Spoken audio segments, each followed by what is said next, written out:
అబ్బో ఇక్కడ కేజీ చీరలు కొంటే అర కేజీ చీరలు ఫ్రీ అంట. మంగళ్య షాపింగ్ మాల్ కేజీల్లో సేల్, టన్నుల్లో ఆనందం. సముద్రంలో ప్రయాణించే ప్రతి వాణిజ్య నౌక ప్రపంచ ఆర్థిక వ్యవస్థకు ఊపిరి. ఆ నౌకలను గమ్యానికి చేర్చే ప్రతి మర్చెంట్ నేవీ సిబ్బంది ప్రపంచ సరఫరా వ్యవస్థకు వెన్నెముక.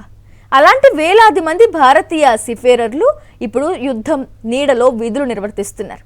ఇజ్రాయెల్ ఇరాన్ ఉద్రిక్తతలు, రెడ్ సీలో హౌతీ తిరుగుబాటుదారుల దాడులు, హార్ముజు జలసంధిలో పెరిగిన ఉద్రిక్త పరిస్థితులు భారత నావికుల జీవితాలను ప్రమాదంలోకి నెట్టాయి. ఒకవైపు ప్రాణాల భయం, మరోవైపు ఉద్యోగం కోల్పోతామనే ఆందోళన. మొత్తంగా భారతీయ మర్చెంట్ సీఫేరర్ల పరిస్థితి దయనీయంగా మారింది.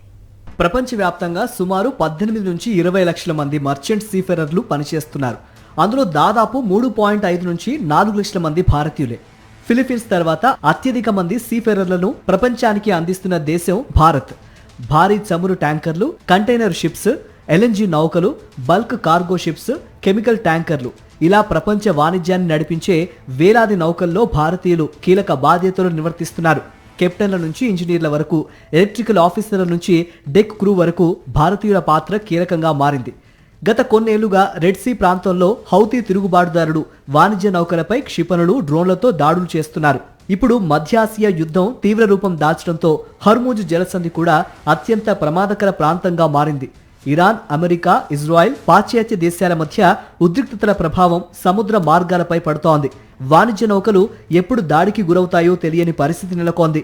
దీంతో ప్రతి ప్రయాణం జీవన్మరణ సమస్యగా మారిపోయింది. ఈ ఘర్షణల కారణంగా ఇప్పటికే పలువురు భారతీయ సీఫేరర్లు ప్రాణాలు కోల్పోయారు. మరికొందరు తీవ్రంగా గాయపడ్డారు. కొన్ని నౌకలు మునిగిపోవడంతో కొందరు అదృశ్యమయ్యారు. ఓడపై ఉన్న సిబ్బందికి బయట ప్రపంచంతో సంబంధాలు తెగిపోవటం, ఫోన్ సిగ్నల్ లేకపోవటం, ఇంటర్నెట్ నిలిచిపోవటం వల్ల కుటుంబాలు రోజుల తరబడి ఎలాంటి సమాచారం లేక ఆందోళన చెందుతున్నాయి. ప్రతిరోజు ఒక ఫోన్ కాల్ వస్తుందా లేదా అన్నదే వారి కుటుంబాలకు పెద్ద పరీక్షగా మారింది. చాలా మంది భారతీయ సీఫేరర్లు ఒప్పంద ప్రాతిపదికన పనిచేస్తూ ఉంటారు. ప్రమాదం ఉందని విధులకు వెళ్ళకపోతే ఉద్యోగం కోల్పోయే ప్రమాదం ఉంటుంది. వెళ్ళినా ప్రాణాలకు భద్రత ఉండదు. చాలా కంపెనీలు ప్రమాద భత్యం ఇస్తున్నప్పటికీ అది ప్రాణాలకు హామీ ఇవ్వలేకపోతోంది. కుటుంబ పోషణ కోసం చాలా మంది ప్రాణాలను పణంగా పెట్టి యుద్ధ ప్రాంతాల గుండా ప్రయాణించాల్సి వస్తోంది. మధ్య ఆసియా యుద్ధం ప్రారంభమైన తర్వాత సముద్రంలో పనిచేస్తున్న భారతీయ సీఫేరర్లపై దాడులు వరుసగా పెరిగాయి. ప్రభుత్వ తాజా లెక్కల ప్రకారం 2026 ఫిబ్రవరి చివరి నుంచి ఇప్పటి వరకు 10 మంది భారతీయ సీఫేరర్లు ప్రాణాలు కోల్పోగా మరో 2 గల్లంతయ్యారు. మొత్తం మధ్య ఆసియా ఘర్షణల్లో మరణించిన భారతీయుల సంఖ్య 16కు చేరింది. వీరిలో 10 మంది మర్చెంట్ సీఫేరర్లే. మరో 75 మంది భారతీయులు గాయపడ్డారు. మొదటి ఘటన మార్చి 1న జరిగింది. ఓమన్ సమీపంలోని హర్ముజ్ జలసంధిలో ప్రయాణిస్తున్న ఎంకేడి వ్యోమ్ ఆయిల్ ట్యాంకర్పై దాడి జరగడంతో ఒక భారతీయ సీఫేరర్ మరణించాడు. అదే రోజు ముసందం ద్వీపకల్పం సమీపంలో స్కైలైట్ అనే ట్యాంకర్పై మరో దాడి జరగ్గా 2 భారతీయ సీఫేరర్లు మృతి చెందారు. ఆ తర్వాత మే 8న హర్ముజ్ సమీపంలో ప్రయాణిస్తున్న ఉడెన్ దౌ అనే నౌకలో అగ్ని ప్రమాదం సంభవించడంతో మరో భారతీయ నావికుడు ప్రాణాలు కోల్పోయాడు. అత్యంత విషాదకర ఘటన జూన్ 10న చోటు చేసుకుంది. ఓమన్ తీరానికి సమీపంలో ప్రయాణిస్తున్న ఎన్టీ సెట్టెబెల్లో ట్యాంకర్పై క్షిపణి దాడి జరగడంతో 24 మంది భారతీయ సిబ్బందిలో 3 సీఫేరర్లు మరణించారు. వీరిలో chief engineer Patnala Suresh, fitter Shivanand Chaurasia, cadet Aditya Sharma ఉన్నారు. ఈ ఘటన తర్వాత భారత ప్రభుత్వం అత్యవసర భద్రతా చర్యలు చేపట్టింది.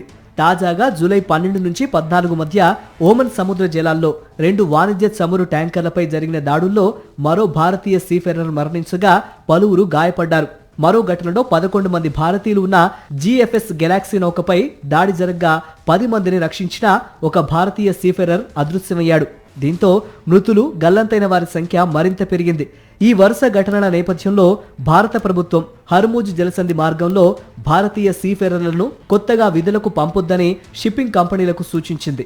అలాగే ప్రతి భారతీయ సీఫేరర్ కదలికను పర్యవేక్షించే ప్రత్యేక డాష్ బోర్డ్, బాధిత కుటుంబాలకు ప్రత్యేక లైజన్ అధికారులను కూడా నియమించింది. ప్రపంచంలో ఉత్పత్తి అయ్యే ముడి చమురులో దాదాపు 5వ వంతు హర్ముజ్ జలసంధి గుండా ప్రయాణిస్తుంది.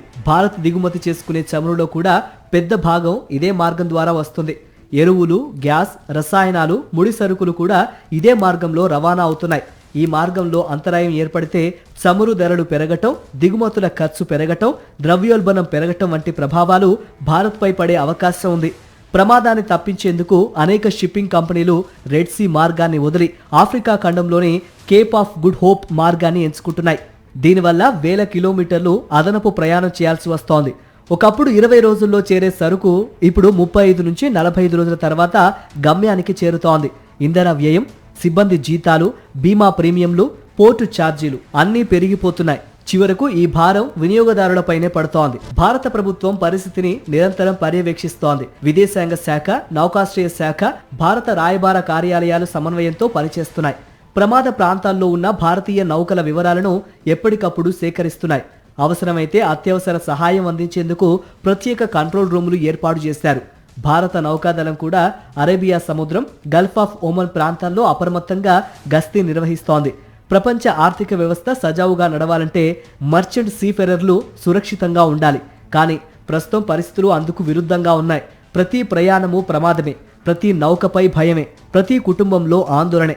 ప్రపంచానికి సరుకులు చేరవేసే భారతీయ నావికులకు ఇప్పుడు అవసరమైంది ప్రశంసలు మాత్రమే కాదు, భద్రత, అంతర్జాతీయ రక్షణ, ప్రభుత్వాల పూర్తి సహకారం.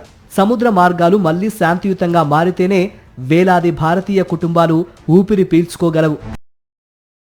మరిన్ని అప్డేట్స్ కోసం ఛానల్ ను సబ్స్క్రైబ్ చేయండి. నోటిఫికేషన్స్ కోసం బెల్ ఐకాన్ పై క్లిక్ చేయండి.